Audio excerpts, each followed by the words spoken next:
I am Joseph, a young doctor undergoing my residency at a small hospital in Washington, D.C. One night in 2009, while I was on duty in the morgue, a chilling atmosphere enveloped the quiet room.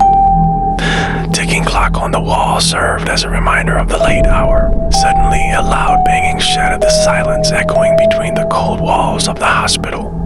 Examine me properly. I didn't drown. I was murdered. The voice jolted my soul, making my heart race. Fear began to settle in as I stepped closer to the door. With trembling hands, I opened the door, but there was no one outside.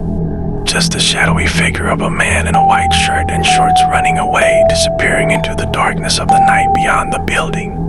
I tried to chase him, but he was too fast. Who was he? Returning to the morgue, I asked Pac Rudy, the morgue attendant who was sitting in front of the computer.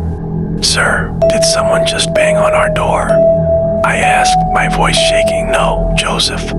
I've been here, just playing Facebook," he replied, surprised by my question. My heart raced. Who could have knocked on the door? Suddenly, the phone rang and Pac Rudy answered it. By hanging up, he informed me that a body was being sent from the police for an autopsy. When the body arrived, a cold chill began to fill the room. Its face was blue, as if holding its breath in the darkness of the night. As I opened the body bag, I was stunned.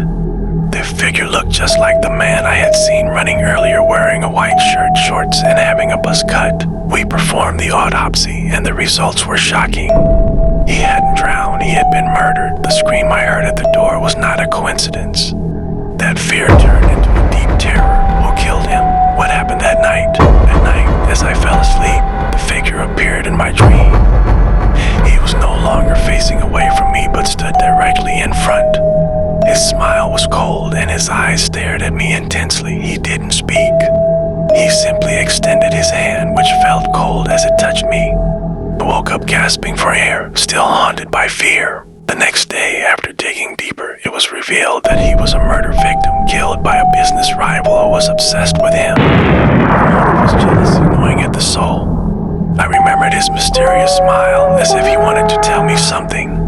This experience taught me that in the medical world, every soul has a story, and sometimes darkness holds secrets deeper than we can imagine.